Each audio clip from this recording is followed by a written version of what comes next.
সুপ্রভাত। সবাই কেমন আছো? দেখেছো সকাল সকাল কথাবার্তা আটকে যাচ্ছে গরমের চাপে। আশা করি সবাই ভালো আছো। তা আমি সকাল সকাল আজকে তো একটু বেরিয়েছিলাম, ছেলেকে স্কুলে দিতে গেছিলাম। ওর বাবা গেছিলো, বাবার সঙ্গে আমিও গেছিলাম, কেননা ছেলে সকাল সকাল ঘুম থেকে উঠতে হয় তো, আর অনেক রাতে ঘুমোই, তোমরা তো জানোই। আর চোখে ঘুম থাকে, তাই গাড়িতে বসিয়ে নিয়ে যেতে না খুব রিস্ক হয়ে যায়, যদি পড়ে যায়, সেজন্য আমিও গেছিলাম। তা আসার পথে ইয়ে করলাম, মিষ্টি দোকান থেকে একটু কচুরি নিয়ে এলাম, কচুরি আর আলুর দম। এই দেখো, ও বাবা, এই আলুর দম নাকি, তো আলুর ঝোল মনে হচ্ছে, দেখো অবস্থা, এ বলে আলুর দম।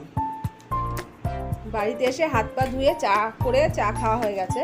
এখন ওর বাবা একটুখানি বললো যে বেরোবে, তাই টিফিনটা দিয়ে দিতে, তো টিফিনটা দিয়ে দিই। আর আজকে না রান্না বান্নার খুব একটা ঝামেলা নেই, জানো তো। ওই ছেলে আজকে আমাদের এই পাড়ায় একটা মন্দির আছে, রাধা গোবিন্দর মন্দির, ওখানে আমাদের প্রসাদের নেমন্তন্ন আছে, সবার অবশ্য না, মানে আমরা পাড়ার বউরা যারা পুজোর কাজকর্ম করি তাদের নেমন্তন্ন আছে ভোগের প্রসাদ খাওয়ার দুপুরবেলা। তো বাড়িতে ওর বাবা বলছে যে কাজে বেরিয়ে যাবে এখন, একবারে ভদ্রেশ্বর ওখানে কাজকর্ম সেরে তারপরে যাবে মার্কেটে, তো দুপুরবেলা খাবে না। তো রূপুর জন্য একটু করতে হবে, আর আমার ছেলেটা আবার খাওয়ার প্যাক না করে কোনো জায়গায় গেলে, ওর জন্য একটু রান্না করতে হবে।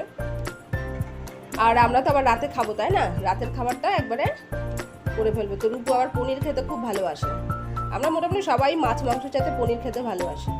তো পনির নিয়ে এসেছি, পনিরের ঝোল করবো।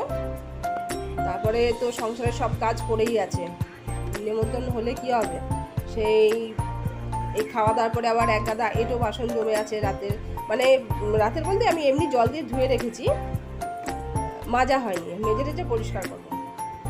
তো চলো, পরে যখন মন্দিরে যাব তখন তোমাদের সঙ্গে দেখা হবে, আর রান্নার একটু যদি কিছু করি সেটা কি দেখাবো দেখি। আর চলো আমরা তাহলে খেয়ে নিই, তো তোমরাও একটু খাওয়া দাওয়া করে নাও, তোমাদেরকে তো আর এটা খাওয়াতে পারছি না, তোমাদের বাড়িতে যা জোগাড় হয়েছে তাই খেয়ে নাও। তো চলো, পরে আবার দেখা হবে। তো চলো খেয়ে নিই, দেখি কেমন টেস্ট হয়েছে।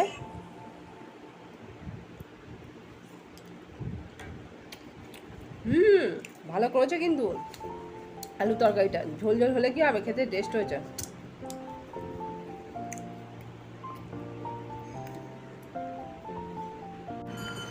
দেখো আমি মন্দিরের উদ্দেশ্যে বেরিয়ে গেছি, তো চলো তোমাদেরও নিয়ে যাই। আর এই যে দেখো দেখা যাচ্ছে সামনে, এ হলো আমাদের মন্দির, রাধা গোবিন্দর মন্দির। তো চলো সামনের থেকে তোমাদেরকে দেখায়। এই দেখো সামনেটা মন্দিরের, গোবিন্দর ভোগ হয়ে গেছে, দরজাও বন্ধ হয়ে গেছে, আমার আসতে একটু দেরি হয়ে গেছে। আর এখানে দেখো আমার সখীরা সব দাঁড়িয়ে আছে, এদের খাওয়া দাওয়া হয়ে গেছে, খাওয়া দাওয়া করে ওরা আমার অপেক্ষায় ছিল। আর এই দেখো মন্দিরের ভোগ, তোমাদেরকে তো গোবিন্দ দর্শন করাতে পারলাম না, দেখো মন্দিরের ভোগটাই তোমরা দেখে নাও। দেখো দরজা বন্ধ, আর এই যে রাজ এখন আমাদেরকে পরিবেশন করবে প্রসাদ, এই মন্দিরের ভোগের প্রসাদ, গোবিন্দ মন্দির। আর আমার উল্টো দিকে বসে আছে আমার বদ্দি ভাই, এই যে ভোগের প্রসাদ দিয়ে দিয়েছে, রাজ নিজেও বসে পড়েছে প্রসাদ নিয়ে, আর আমার পাশে আছে ছেলে। তাহলে চলো প্রসাদটা খেয়ে নিই। দেখো বন্ধুরা, আমরা মন্দিরের ভোগের প্রসাদ খেয়ে চলে এসেছি বাড়িতে এসে এখন নিজের সময় একটুখানি বিশ্রাম নেবো, তাহলে এখন একটুখানি রেস্ট নিয়ে নিই, আবার পরে বিকেলে দেখা হবে। দেখো বন্ধুরা, সন্ধে হতে না হতেই, মানে সন্ধে নেমে আসছে, ঠিক বিকেলের শেষ সন্ধ্যের শুরু, এই সময়টায় আকাশটা দেখো কালো মেঘে ছেয়ে গেছে, দেখে যেন মনের মধ্যে অনেক আশা জড়িয়ে উঠল। 5 তারিখে বৃষ্টি হওয়ার কথা ছিল, হয়নি, আজ দেখা যাক হয় কিনা। বৃষ্টির এখন খুবই দরকার, তাই না, বৃষ্টি হলে পরে গাছপালা, পশু পাখি, মানুষ সবাই যেন নতুন করে প্রাণ ফিরে পাবে। দেখো পুরো আকাশটা চারিদিকে যতটা আমি দেখতে পাচ্ছি, আকাশটা পুরো কালো মেঘে ছেয়ে গেছে। একটু দেখায় তোমাদের চারপাশটা ঘুরে ঘুরে, দেখো এত গরমের পরে যদি এইরকম আকাশ দেখি কালো মেঘে ভরা, কার না ভালো লাগে।